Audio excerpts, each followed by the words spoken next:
Welcome to STV life. இன்றைக்கி வீடியோவில் என்ன பார்க்க போகிறோன்னா, காட்டுக்கே ராஜான்னு சொல்கிறோமே அந்த சிங்கத்தோட வாழ்க்கை வரலாறு தான் பார்க்க போகிறோம். சிங்கம்னு எடுத்துக்கிட்டாலே அதனுடைய சவுண்டான கர்ஜனை தான் நினைவுக்கு வருது. இதுக்கேற்ற மாதிரி அதனுடைய வலிமை, மூர்க்கம், கம்பீரம் எல்லாமே நமக்கு வியக்க வைக்கிற விஷயமாக தான் இருக்குது. வாழ்ந்தா சிங்கம் மாதிரி வாழணுப்பா, சிங்கம் மாதிரி கம்பீரமாக இருக்கணும், இந்த மாதிரி நம்ம நிறைய விஷயத்தை பார்த்துருப்போம். அப்படிப்பட்ட சிங்கத்தை பற்றி நிறைய விஷயத்தை பார்க்க போகிறோம். அதுக்கு முன்னாடி என்னோட சேனலை ஃபர்ஸ்ட் டைம் விசிட் பண்ணிங்கன்னா என்னோட வீடியோக்கு லைக் போட்டு மறக்காமல் சப்ஸ்கிரைப் பண்ணிக்கோங்க. வாங்க வீடியோக்குள்ளே போகலாம். இந்த ஒரு விஷயம் தெரியுமா? சிங்கங்கள் பூனையோட குடும்பத்தை சேர்ந்தது. அதாவது பூனையிலேயே பெலிடேங்கிற ஒரு குடும்பத்தை சேர்ந்தது. இன்னும் சொல்லப்போனால் பூனை குடும்பத்தில் புலிக்கு அடுத்தபடியாக இருக்கிறது தான் சிங்கம்.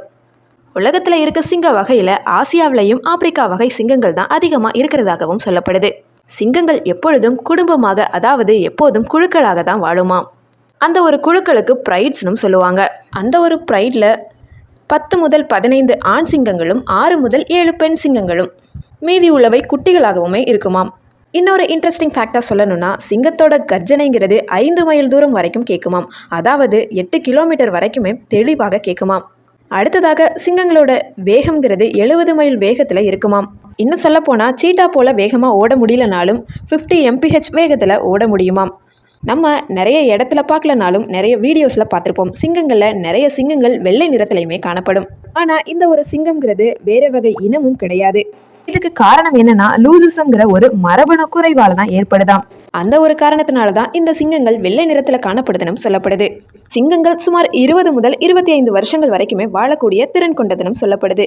சராசரியாக சொல்லணும்னா 10 முதல் 14 வருஷங்கள் வரைக்குமே இதனுடைய ஆயுட்காலம் இருக்குது. சிங்கங்களுக்கு பிடிச்ச உணவுன்னு பார்த்தோன்னா வரிக்குதிரை, காட்டெருமை, இந்த மாதிரி பல விலங்குகளை சொல்லலாம். ஒரு நாளைக்கு ஆண் சிங்கங்கள் சராசரியாக 7 கிலோகிராம் வரைக்குமே இறைச்சியை உண்ணுமாம். அதுபோல பெண் சிங்கங்கள் 5 கிலோகிராம் வரைக்குமே இறைச்சியை உண்ணப்படுவதா சராசரியாக சொல்லப்படுது. இன்னொரு இன்ட்ரெஸ்டிங் ஃபேக்டாக சொல்லணும்னா, சிங்கங்களில் வேட்டையாடுவது பெண் சிங்கங்களாக தான் சொல்லப்படுது பெரும்பாலும்.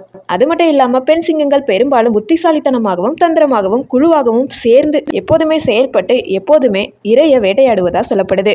அடுத்ததாக என்ன இன்ட்ரெஸ்டிங் ஃபேக்டாக பார்க்க போகிறோன்னா, சிங்கங்கள் அதிக அளவு வியர்வை சுரப்பிகள் இல்லாத காரணத்தினால சராசரியாக ஒரு நாளைக்கு அதிக அளவாக 16 முதல் 20 மணி நேரம் வரைக்குமே தூங்குமாம். தூங்கின நேரம் போக அதிகம் வெளிவராத குளிர்ச்சியான இரவு நேரத்தில் மட்டும்தான் அதனுடைய வேட்டையை நடத்துமாம். அடுத்ததாக சொல்லப்போனால் சிங்கங்களுடைய பார்வைங்கிறது மிகச்சிறந்த வகையில் இருக்குமாம். அதாவது சிங்கங்களுடைய பார்வை திறன்கிறது மனிதர்களோட பார்வை திறனை விட 6 மடங்கு அதிகமாக இருக்கிறதா சொல்லப்படுது. அந்த அளவுக்கு கிளியராக தெரியும்னு சொல்லப்படுது. ஒரு ஆண் சிங்கத்தோட எடைன்னு பார்த்தோன்னா 330 to 550 பவுண்ட் வரைக்கும் இருக்குமாம். அடுத்ததாக பெண் சிங்கங்களுடைய எடைன்னு பார்த்தோன்னா 265 பவுண்ட்ஸ்லேருந்து 395 பவுண்ட் வரைக்குமே இருக்குமாம். ஒரு குட்டி சிங்கம், அதாவது பிறந்த குட்டி சிங்கத்தோட எடைன்னு பார்த்தோன்னா 3 பவுண்ட் வரைக்கும் தான் இருக்குமாம். பிறந்த குட்டி சிங்கங்கள்ங்கிறது ஓரளவு வளர்ற வரைக்கும் அம்மாவோட அரவணைப்போடு தான் இருக்குமாம். பெண் சிங்கங்களுக்கு இன்னொரு ஸ்பெஷலான ஒரு கேரக்டர் இருக்குது. பெண் சிங்கங்கள் என்னன்னா, தன்னோட குட்டிகளுக்கு மட்டும் பால் கொடுக்காம மற்ற குட்டிகளுக்குமே அரவணைச்சு பால் கொடுக்குமாம். இந்த ஒரு விஷயம் சிங்கங்களோட கூட்டத்துக்கு ஒரு ஸ்பெஷலான கேரக்டராக இருக்குது. சிங்கங்களுடைய வயதை கணக்கிடுறதுக்கு அதனுடைய உடம்புல இருக்க நிறத்தை வச்சு கண்டுபிடிச்சிடலாம். அதாவது அதோட உடம்புல இருக்க முடியோட நிறம் இருக்க கருமையாக மாறும். அந்த கருமையோட திறனுக்கு ஏற்ற மாதிரி அதனுடைய முதிர்ச்சி தெரியும்னு சொல்லப்படுது. அடுத்ததாக சிங்கங்களுடைய கர்ப்ப காலம்ங்கிறது 4 மாதங்கள். ஒரு சிங்கம் குட்டி போட்டதுக்கப்புறம் தன்னோட குட்டியை கவனிக்கணுங்கிறதுக்காக 6 வாரங்கள் வரைக்கும் தன்னுடைய பாதுகாப்பிலேயே தனி கவனத்தை செலுத்தும்னு சொல்லப்படுது. சிங்கங்களுக்கு இன்னொரு ஸ்பெஷல் கேரக்டர் என்ன இருக்குன்னா, சிங்கங்களுடைய குதிகால்கள்ங்கிறது தரையை தொடுறது கிடையாது. அந்த ஒரு காரணத்தினால எந்த ஒரு சத்தமும் இல்லாம தன்னுடைய இரையை ஈஸியாக வேட்டையாடுதுன்னு சொல்லப்படுது. இந்த ஒரு காரணத்தினால தான் பண்டைய எகிப்து கலாச்சாரத்தில் சிங்கங்களை வலிமை, கம்பீரம், மூர்க்கம் இந்த மாதிரி அடிப்படையில் போர் தெய்வங்களாகவும் கருதப்படுது. சிங்கங்கள் எப்போதுமே அடர்ந்த காடுகளில் வாழ்றதை விரும்பாதாம். நல்ல அடர்த்தி குறைந்த இலையுதிர் காடுகளில் வாழ்றதையே விரும்பும்னு சொல்லப்படுது.